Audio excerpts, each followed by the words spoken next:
The truth is, presentations terrify a lot of people. In fact, in a recent survey, 20% of respondents said that they would do almost anything to avoid giving a presentation, including pretending to be sick or asking a colleague to present for them, even if it meant losing respect in their office. As scary as they are, though, there are few things as critical to your success in business as being able to present.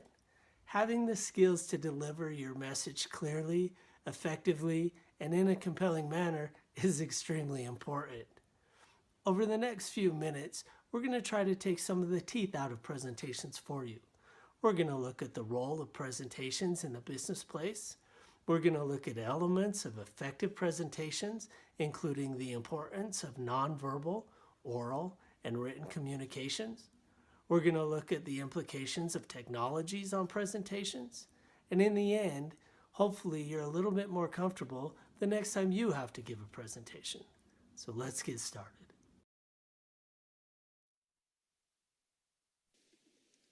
Presentations play a huge role in the business place.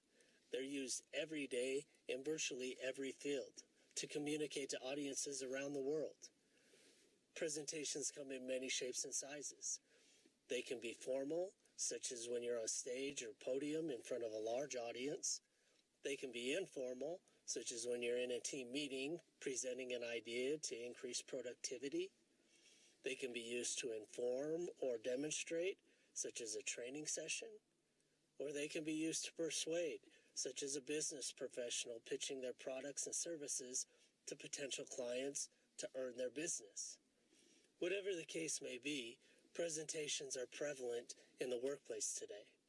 Let's look at elements that make up effective presentations.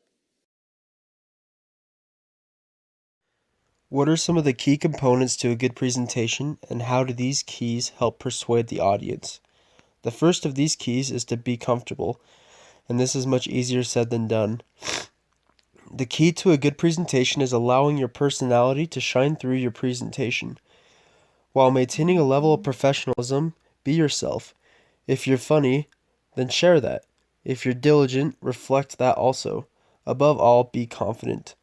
People will listen to you if you are comfortable and confident with yourself and your ideas. The second key is to be organized. A good presentation is mapped out, beginning, middle, end. Along with being organized, you should be on top of what you have to offer people. What do you want to and what do you need to share?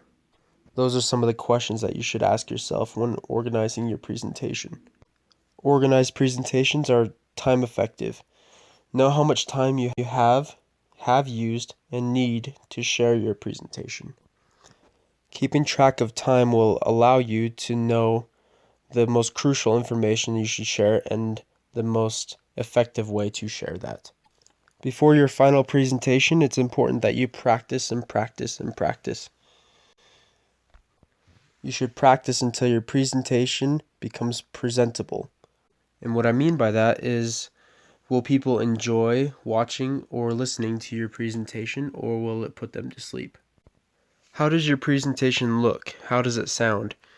If it looks boring and not intriguing, then people will more than likely not pay attention. Does it sound boring and not intriguing? Well, then the same results will happen. And also, along with the information that you're sharing, you're also selling yourself. How do you look? How do you sound? This is just as important when giving a presentation. Another key component of presentation is the importance of nonverbal, oral, and written communication. In 1971, a book entitled Silent Messages was published. This book focuses on nonverbal communication. This is where the 7% rule came about. 7% what you say and 93% how you say it. Albert Mehrabian surveyed the audience after a sales pitch was given. The prospects reported only 7% of credibility to the speaker's words, but 55% of the credibility to the speaker's body language, and another 38% to the tone and music of the speaker's voice. In presentations, the importance lies not in what you say, but in how you say it. Here are some tips to make sure that you get the right message across. When it comes to nonverbal communication, signals and gestures can increase trust, clarity, and add interest to your presentation when yielded properly. In oral communication, you should always keep a smile on your face when you are speaking. This makes it seem like you're more warm and likable. Voice inflection helps keep your audience engaged. When it comes to written communication, use words that the audience knows and understands. Use the correct spelling and proper grammar. Keep it short and simple.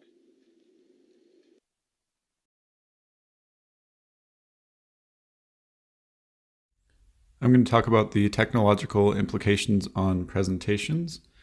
Using technology to help students learn is a great tool. It's a great positive platform, and it has very positive effects on learners' scores.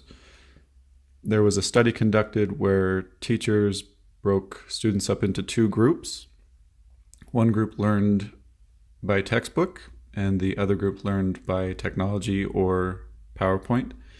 And the group that learned by technology had significantly better scores than the group that learned by textbook.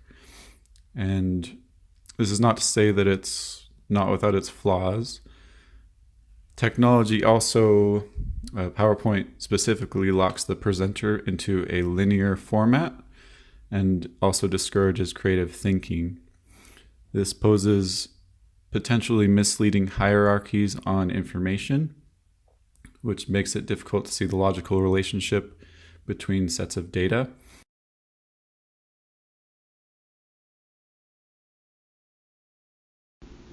Thanks for taking time to listen to our presentation about presentations. Hopefully this was helpful.